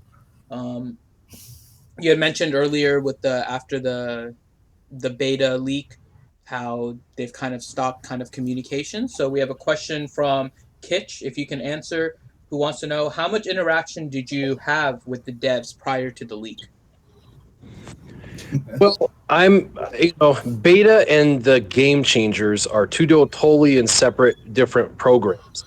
And with the Game Changers program, which is what I'm a part of, we had, almost daily communication with EA, which is EA Jesse, Jesse Anderson, who's a, community manager. And we talk to him on a weekly, but almost daily basis. And he talks to the devs a lot. We now have, someone from Capital Games inside of the Game Changer program that communicates on a weekly, sometimes daily basis. So our communication has always been fairly fluid, much better than maybe the general populace. And so we've been pretty happy about that. That aspect of communication hasn't changed, but what's being shared has changed for now, because they don't know what's happening, where it's coming from, what's going on. They're tracking things down. I know they've busted one person who's been, a big part of this, who had access to it. Apparently it was on the forums, I guess. But essentially, until they can figure out what's going on and who's going, and then they can slowly start, building these things back out. But I got to tell the community, this is a critical part of any game on the planet. The game will be developed, and it's critical that there be a team of people who care enough about the game, who want to play the game, who play it in advance, to find the bugs and the other things that maybe suck about it or are great about it, and share that. Say, these modes or these things are awesome, these things suck, you need to change them, or this is broken, this doesn't work. So the developers can go back and fix or improve or decrease or keep consistent those aspects of the game, so that when they release it to the general population, everybody has a better time with that. And now, at this moment, there is none of that for anyone. No Game Changer program, getting free anything. There's no, beta getting anything. There's nothing. There's nobody other than the developing team that has it. Do you know how slow that bring, what they are going to bring out, it slows that entire process down because now they have to do it themselves instead of letting people who know what they're doing in the game do it. And so anyway, our communication has slowed to a trickle as far as like maybe understanding future developments. And it's key for people who make content, such as YouTubers, to understand the new content coming out so we can try to digest it, so we can showcase it and share it to the general community without looking like total tards. And I've done that sometimes where I've, like in the last EA play, using Thrawn improperly. Well, the way that worked was we were given, 40 minutes, and it's like, use Thrawn. I've never seen him. I've never seen his kit. I don't know how to use him. I've got 40 minutes, and everybody's battling me, and I can't even get a battle in edgewise, let alone know what the hell he's supposed to do or even strategize. So if you don't like YouTube videos that suck, we need this early access so we can make them less sucky and more educational for the general populace. But the only way that works is if people who have early access shut their mouths and just allow the process to be the process. Every other major game has this process. So we just need it back. But it's going to come back at some point, I'm sure. They can't let it be gone forever because it's a critical piece of development. But they've got to kind of get this whole leaky thing under wraps and figure out who's an idiot and get them gone so we can move forward with the way it was. Yeah. All right. So next question is for Smithy. And so this is a little bit of a theory crafting question for you.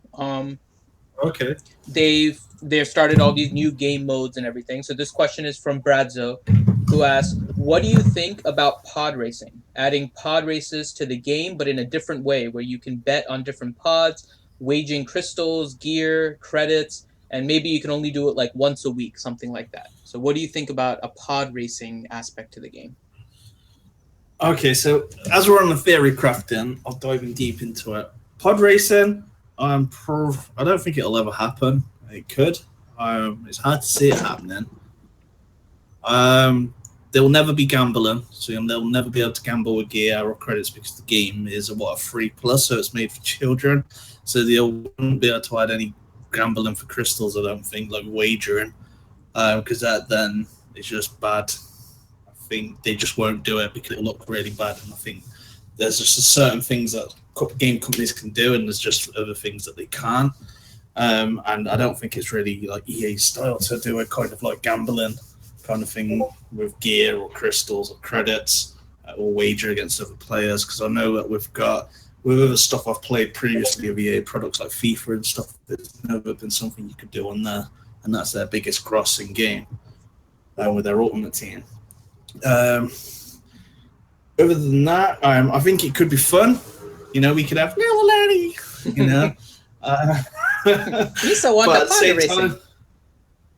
Yeah, at the same time, I just don't know where it'd go, what you'd actually do with it, what would be the point of it overall, and I guess, like you said, it would be more for a gambling side of purposes, so you can wager, but I just don't think that'll ever happen. What do you think, Warrior?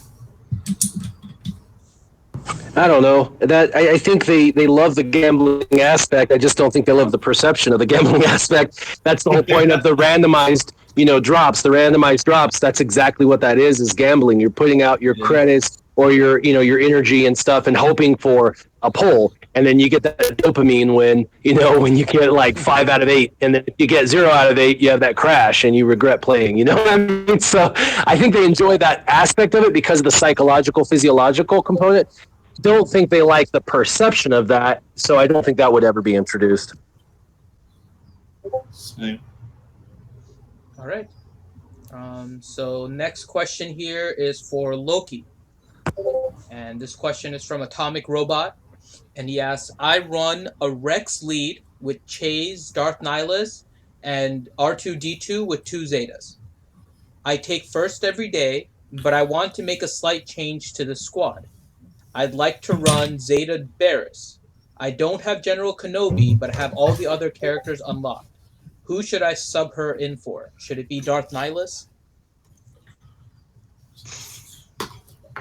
So you don't have General Kenobi. I mean, I think Smithy he's still running like General Kenobi lead with Zeris. I think that of course that's Yeah, those two are just amazing together. Yeah, you can't run Barris without General Kenobi. You need to have a General Kenobi, pretty much. Sure. Yeah, that's going to be my opinion. I think you got a good squad now. I would stick with it, but I mean, dropping Zaris in there, you're gonna lose a lot more. I think out of the squad, especially if you don't have General Kenobi. I think once you get him, and you'll get him, just you it's got to going to run take a General little time. Kenobi lead, don't but- you? You need that increased health. You need the increased defense, so you're healing pretty much for every time what they attack you for. You take that away, people will just chop you down. It'll just take a little bit longer, but they'll just chop you down. Yeah, I agree. I think those two go hand in hand. Like if you have a General Kenobi, the Zaris is just the sidekick that helps him a lot, and they both have synergy with each other. So I would hold off on her honestly, and just stick with what you got. I know you want to switch it up, but I wouldn't do an impulse. I wouldn't do an impulse Zeta, or maybe you have her already, but still, it's just you're going to be losing a lot out of that team you have now, which is already getting first. So why mess with it? Yeah. All right. Next question is for Bella, and it's a kind of a ships related question here for you. So we know that there's going to be a Hoth, Han, and Leia, but what are the chances of some ships coming from the Hoth battle? And if I'm assuming you're going to say you don't know, but what kind of ship would you like to see? I would like to see Commander Luke's ship. I think Red 5. Yeah. Is it Red 5? Yeah, Luke's Red 5. Yeah. I think that would be awesome to have him. We have R2-D2. I don't believe that he will be the droid fitting in one of those droid slots, because R2 is a character, like a main character, but he could be on the ship as well. That would be super cool, because I'm just reading some of the Star Wars books, and they have a real good relationship, Luke and R2-D2. I think they should have their own ship. They should have an explanation there. R2-D2 is more human than some of the humans in Star Wars. Yeah. Right. I hope and wish we get a ship. Yes, I think we definitely need more ships in order to kind of do more things with them, but they seem to be kind of trending in that direction now, so that's always good. All right, so we have 2 questions left. Both of these are kind of for the group, so we'll go around the horn for both of these, and then we'll start wrapping up the Q&A segment here. So the first question is from good old Maurice. And the question he asks is, does any of the panel have a Zeta on Krennic's leader? And if so, how effective are you finding it? So starting out the first part, does anyone have a Krennic Zeta? Or at least played around with a Krennic Zeta? Silence. All share at once. Probably working with Thrawn, I would imagine, with those ability blocks. With Thrawn there, but at the same time, the AI is pretty comes to using strategic teams. So on paper, it probably really, really good. It sounds really good. It could work if you've got some good speed mods on the characters, on that Empire team. But the problem you're going to walk into is on the defense, the AI just does everything completely different to how you and I would probably use it, and it uses it like a little child, just splash damages everywhere and just changes course and does the odd things. And the problem you've got with Thrawn, he's always going to be, and this is what I found with his leadership, that if you Zeta your Nihilus, where before there was a time where I was like, Nihilus is a great Zeta, then the whole Rex meta come, and I was just saying, you want to be careful for a little bit because it's procking Rex at the beginning. Now, against a Thrawn lead, if you Zeta a Nihilus, pretty much the whole team's going to kind of just keep using the specials and cleansers and stuff and all over the place. It's horrible to watch, but it's funny at the same time. Mm-hmm. But it just comes down to the AI. I guess if the AI did get a buff or they were made a little bit greater, then I think there's a lot of these teams where we could sit around and say, they'll actually work now. Because if we have a look at Resistance Trooper, why doesn't Resistance team work so well? You know, why didn't they do it? It's because if you watch Resistance Trooper on auto or you go against him, he never uses his basic. He always uses his special over and over and over again. That's it. Why do you want to use it? Why is he using his special for? When his exposes on his basic? And that's the big problem with him. And he's kind of like the key component to a resistance team with all that turn meter he gets. And that's probably why they're sucking on defenses, because of that aspect. So yeah, I think there's a lot of changes that need to be done. But we're getting more complex characters, aren't we? So where will they fit in the arena? Will it always be this kind of one team that's basic, like a Rex, it does the one job, or a Maul? You know, they just do it over and over again in a circle. Where if you give a character 4 or 5 abilities, that's it. They start getting trigger happy and just start hitting them all and going crazy. Yeah. Any other thoughts? Throw a little bit into the question. It's obviously not first-hand experience, but one of the guys in our guild, he went all in on Krennic right from the get-go. He's actually said it's the worst money he's ever spent. Not just how much it cost. He put the Zeta on it. I know Macy does test a lot, and he tries all sorts out. And I know because he spent so much trying to get it, he will have been determined to try and find a good use for him. And I'll tell you now, he still doesn't run it, and he's still not found a good use for him. So I'd say just stay away from it, to be honest. I'm on Macy's shard. I was one of the people that gave him feedback about his Krennic lead. I was going to chime in earlier that Krennic, for me, is no. Vader or Zeta, Thrawn, and also Tarkin are much better leads at the moment. It just doesn't. The Krennic just doesn't carry through. No, triple cleanses as well. Yeah. Loki here real quick.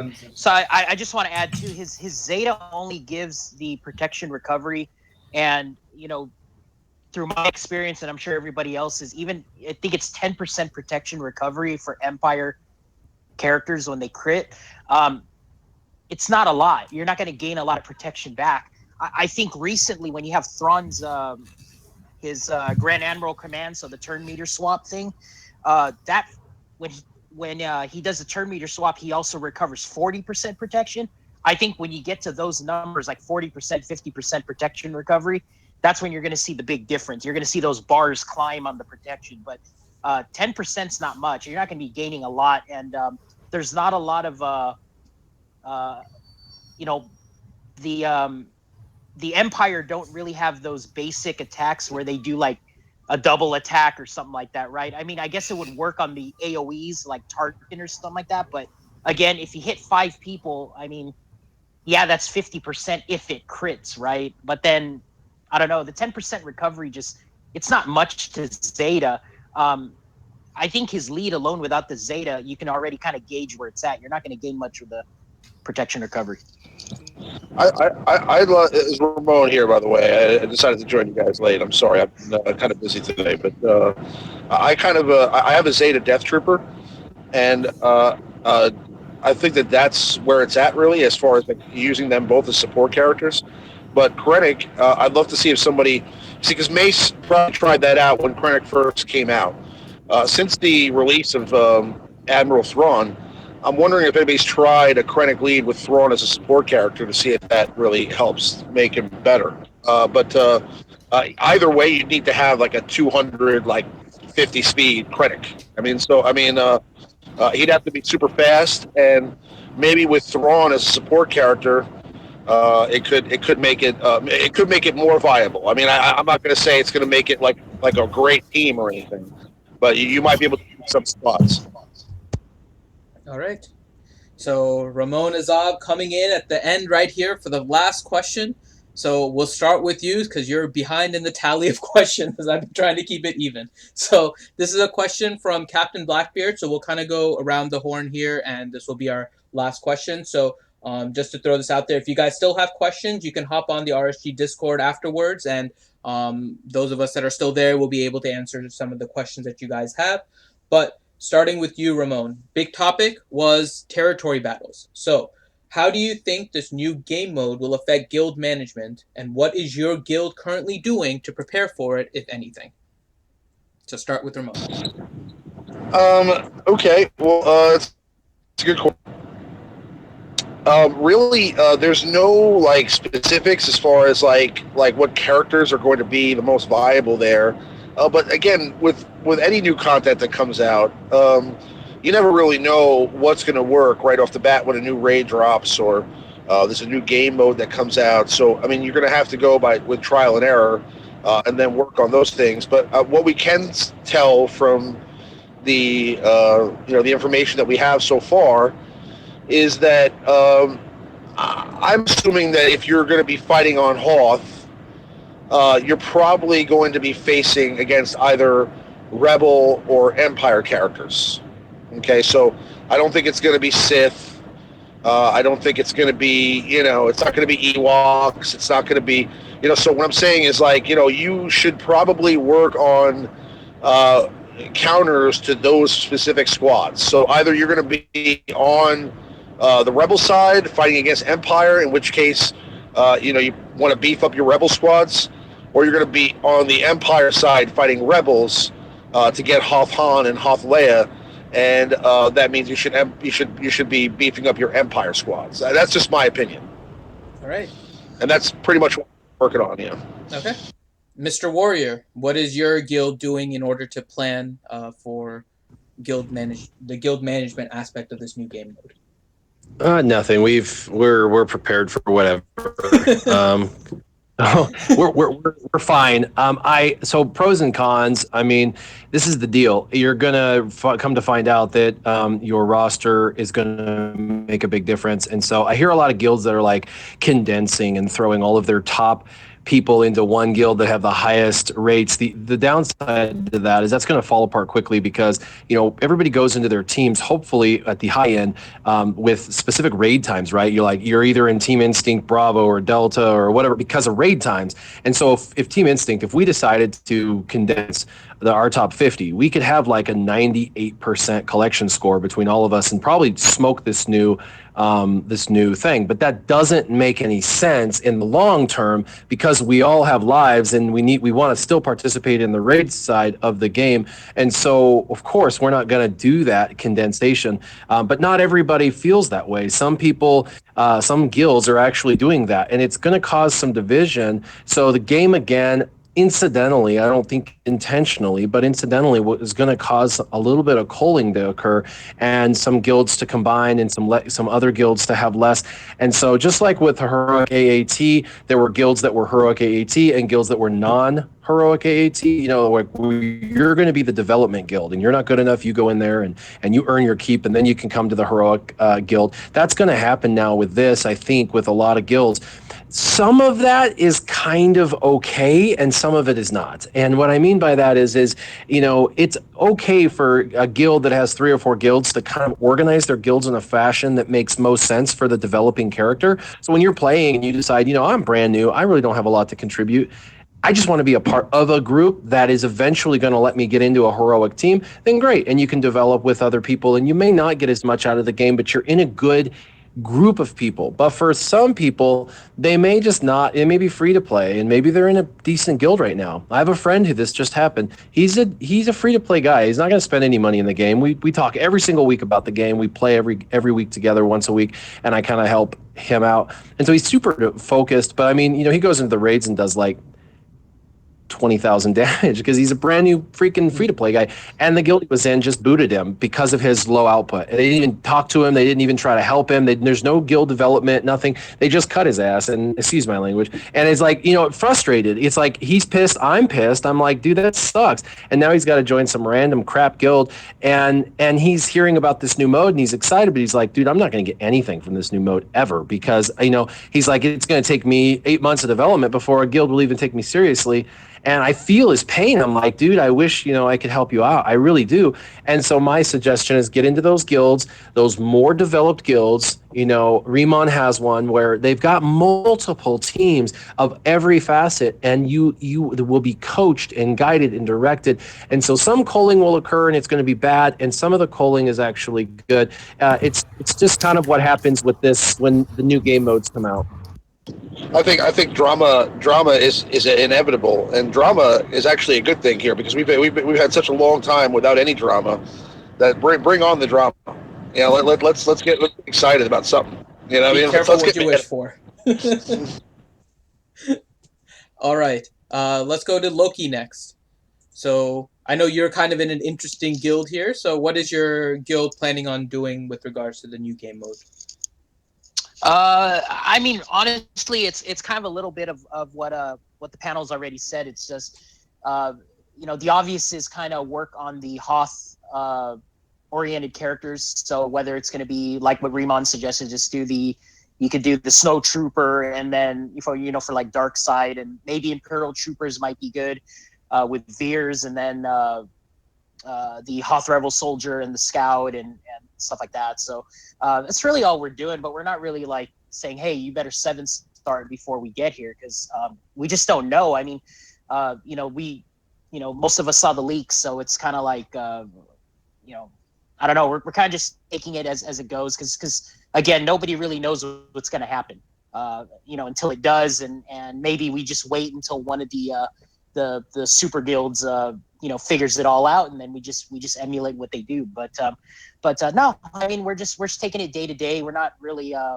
putting anything on hold, and we're just gonna fight it when it comes. So we're all excited. All right. Darth Bella, how are the Sith preparing for this? This is, I'm a Dark Lady now, and me and the Dark Lords, we continue to be awesome. We are awesome, and we don't need to do much. Who's Dark Lord? Yeah. What did Yoda say? Patience you must have, my young Padawan. I think we don't know enough to be hyperactive. We need to continue what we do and study the Hoth stories, and then we will be prepared. Yeah. All right. And let it be noted here that the Dark Lady of the Sith quoted Yoda. So there's all kinds of blasphemy going on there. All right. Bear in mind when I say work on Rebels or work on Empire, I'm not saying that that's the answer. I'm just saying that most likely those are going to be your opponents on the screen, right? So there may be mechanics involved, like in a raid where those things don't matter. Faction, like if you're fighting the tank, it's not considered it's not considered Empire or something like that. So what I'm saying is in those circumstances it might not matter, but if you're fighting characters that are of either the Rebel or the Empire faction in those modes, then usually the counter to those Rebel teams is going to be an Empire character, or the counter to the Empire teams is going to be a Rebel character, because they have mechanics, kits that are made to benefit against those teams. So I'm just saying, like, from a broad perspective, that's probably the only thing you can really look at and say, okay, that's the kind of thing we can work on. But like everybody else is saying, there's no answer to that yet. Mm-hmm. What about you, Mike? I was going to say the biggest thing I think that we did as for my guild, AAA Stars, was BHG AAA Stars is we moved from Line to Discord, because one of the heaviest things or hints that they've said all along about this new game mode is that, like, coordination and your entire guild, and we just looked at Discord being a much better means of communicating with everyone, and also we can create groups within groups. So we're looking at what we're going to need, where that's coming from, and then kind of advising and gearing on characters in preparation. But the actual communication, the game communication, that was kind of like our key point here. There's no stickers on Discord though. No stickers. I know.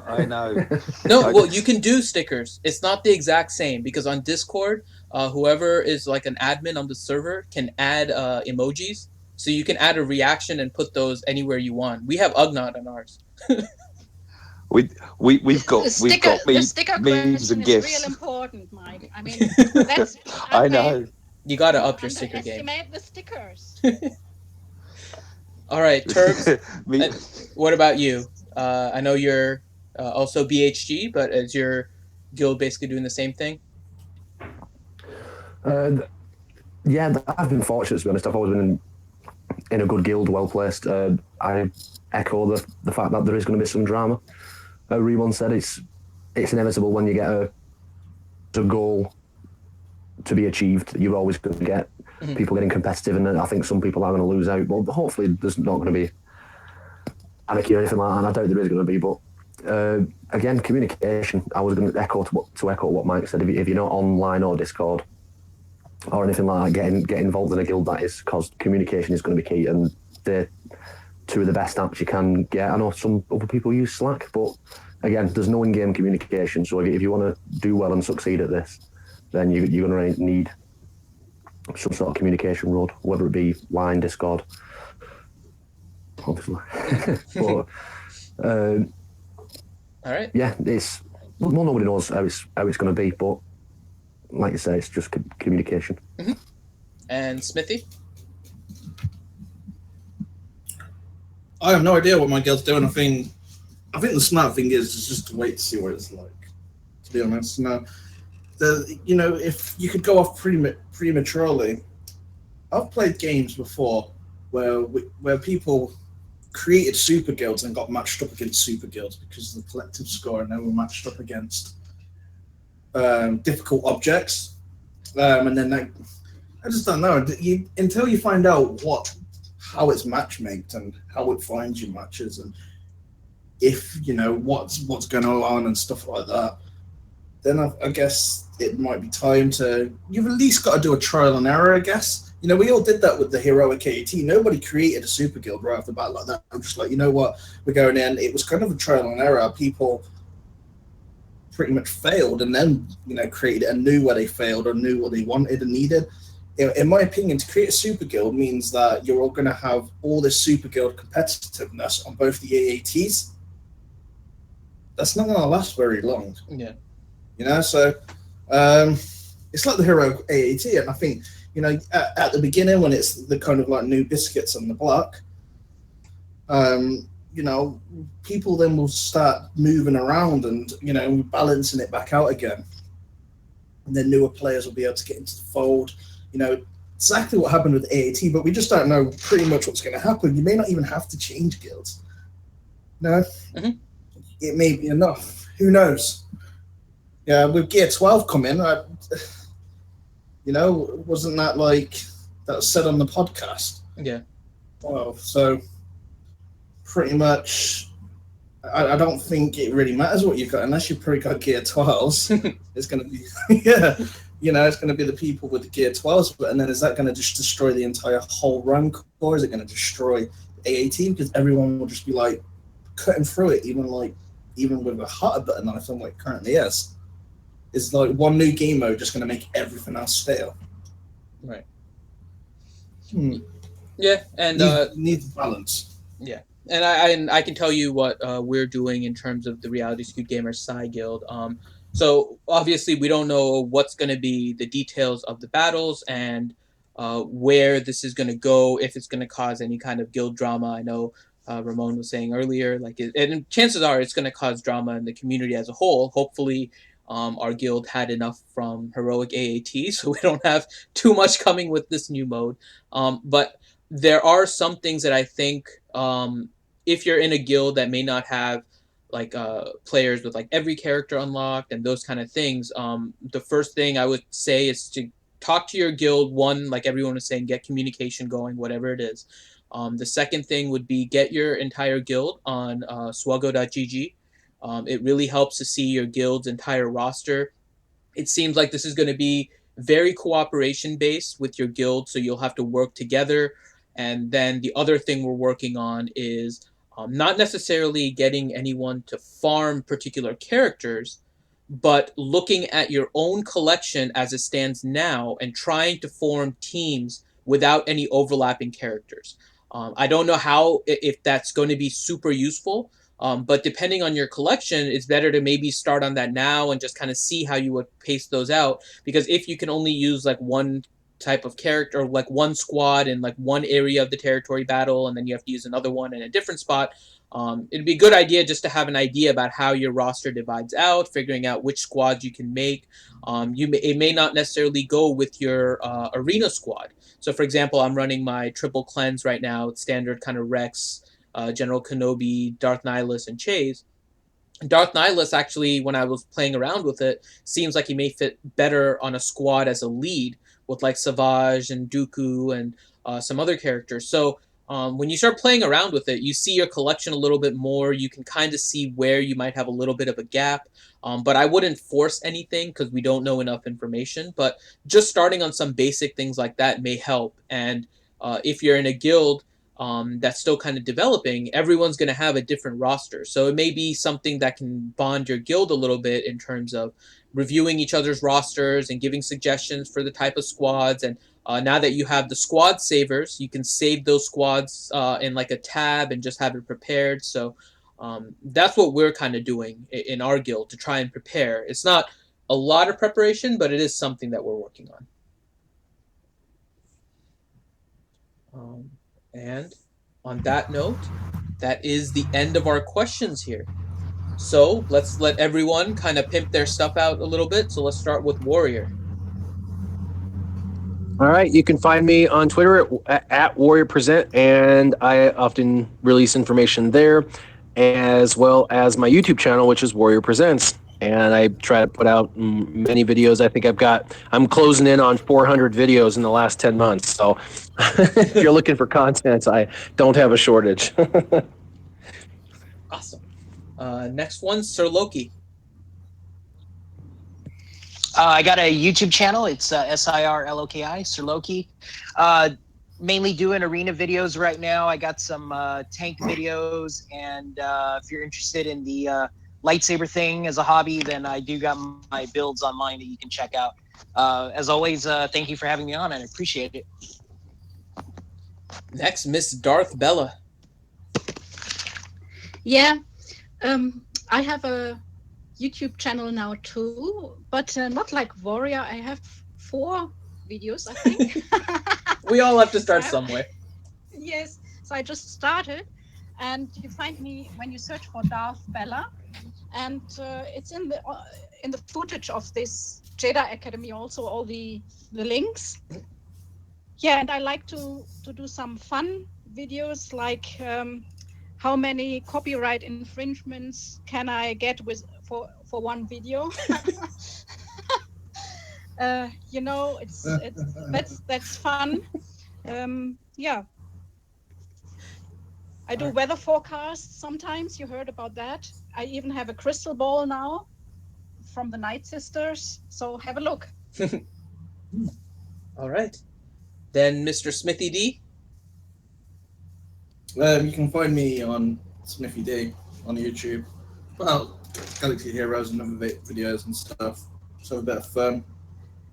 Get drunk and play some Super Star Wars for 2 hours. Which is very bad at playing that, by the way. He's very bad at playing. Hey, you know what? I completed the game, all right? I had a whole bottle of Jägermeister, and I had pretty much 3/4 of a whole bottle of Pim's lemonade. Like, I think I did pretty well. 2 hours to get through the game. It was hard though, really difficult. If it weren't for that save feature, shit, I'd have been there for like days. So now we know the D in Smithy D stands for drunk. All right. Next is Mr. Mike Hunt. Hello. Sorry, I was just checking my channel. Did you forget the name, Mike? Well, as I said before, I've not been very active. I've got like 8 or 9 videos prepped, ready to start spamming everyone's notifications. But yeah, sorry about that. So yeah, my channel's Mike Hunt, MikeHunt. Yeah, I just me, it's just my journey, and I try out. If I'm asked to try different things, I'll try them out.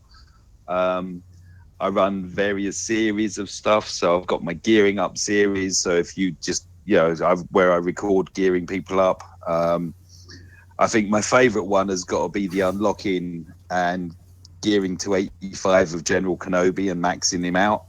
That took so much discipline to save everything to do it. Galactic Wars, ships, meh.